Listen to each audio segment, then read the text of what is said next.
guys, what's up and welcome back to Pig 101. Today I have quite the Lego MOC to show you. I mean, in the grand scheme of things, it isn't that big, but to me, it is quite big. Fairly big. I've created a Lego micro world. Now, I actually got this idea from a Lego Ideas book. And I thought that was a great idea. And, if you know what I'm talking about, then you'll see that these platforms actually can connect. So what I did was I created 9 different platforms that are all around the city and connected them to create this square. And that was also very helpful because since this is going to be it's probably going to take me a while to explain all of this in one video, I'm going to be doing a series. For in each episode, I'm going to be doing 3 platforms. First, I'm going to be starting with these 3. Then these 3, and then these 3. So once I post the second areas, I'll put a link to them in the description. But for now, we're going to start by checking out this section of the city right here. So I have removed this section of the city from the platform, and this part is actually more of like a park-ish area. It doesn't have as many buildings as the other areas. This part is really mainly forest, playground, and then the only buildings that we really have, right here we have a clock tower, an ice cream shop, I guess, a corner flower shop, and a bank, and then over here we have the fire department. So yeah, there's not many buildings here, and I'm gonna go over each section, starting with this section right here. So right here we have the police station and half of the forest.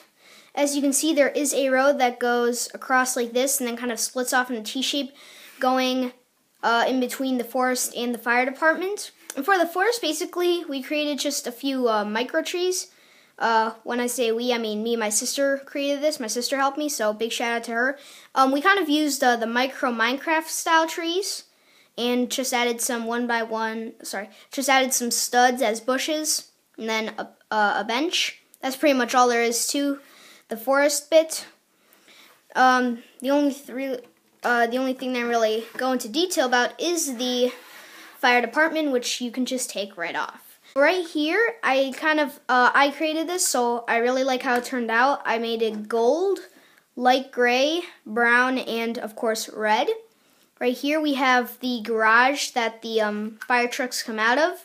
At first they could open, but then it didn't look good because I need to have some space at the top so they could actually open. So I just didn't do that. Also, it doesn't look very good from the inside. Right here we have some alarms or whatever those are, and I have a bunch of nice textured bricks.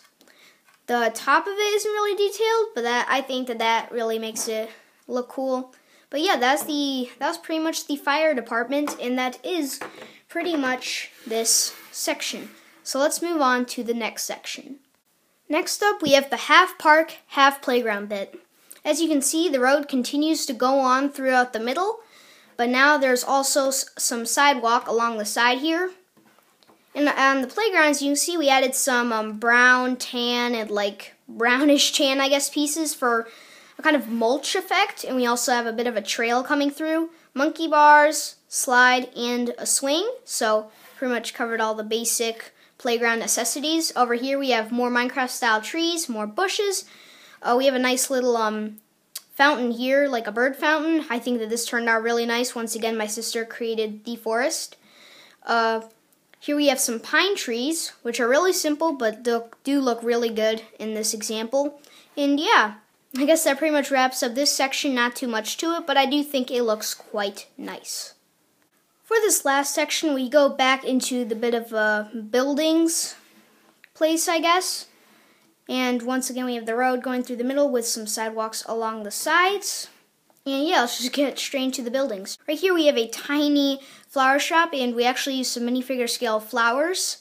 And they look gigantic compared to this tiny little store, but I think they do really add an effect to it. Here we have a bank, and if we just pop that off, we've got a nice little sign with money on it, saying that this is indeed a bank. Right at the back, we have some cheese slopes as a roof. I think that's a massively great effect.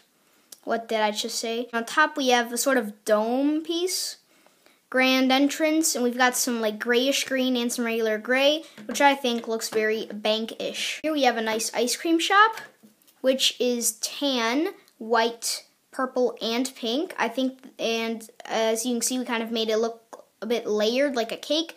This is probably a cake shop as well. And I like the design that I made on the sides like this. I think it looks very nice indeed. And yeah, I kind of designed it to look like a cake. And since we didn't have a lot of pink or this like magenta color, I decided to use it in this since it is quite small. But yeah, that is the ice cream shop. Lastly, we have the clock tower, which comes off just like this. It is the tallest building. And I think it actually looks very nice. We have a minifigure scale clock right here, which goes very nicely with the scale of the minifigure town. Then the rest of it is just brown and gray, and it kind of goes up in layers and shrinks as it goes up. Starts out by 4x4 and goes up to less than 1x1. So I think this clock tower is very, very nice indeed. So, anyways, that was basically it for part 1 of this micro scale ginormous town series. We've done a third of it so far, and I will make videos for the other 2/3. Make sure to check those out. Once again, once I have posted them, there will be links to them in the description. Thank you so much for watching. If you enjoyed, make sure to smash that like button. Don't forget to subscribe because it will be very helpful to the channel. Thank you so much for watching, and I'll see you next time.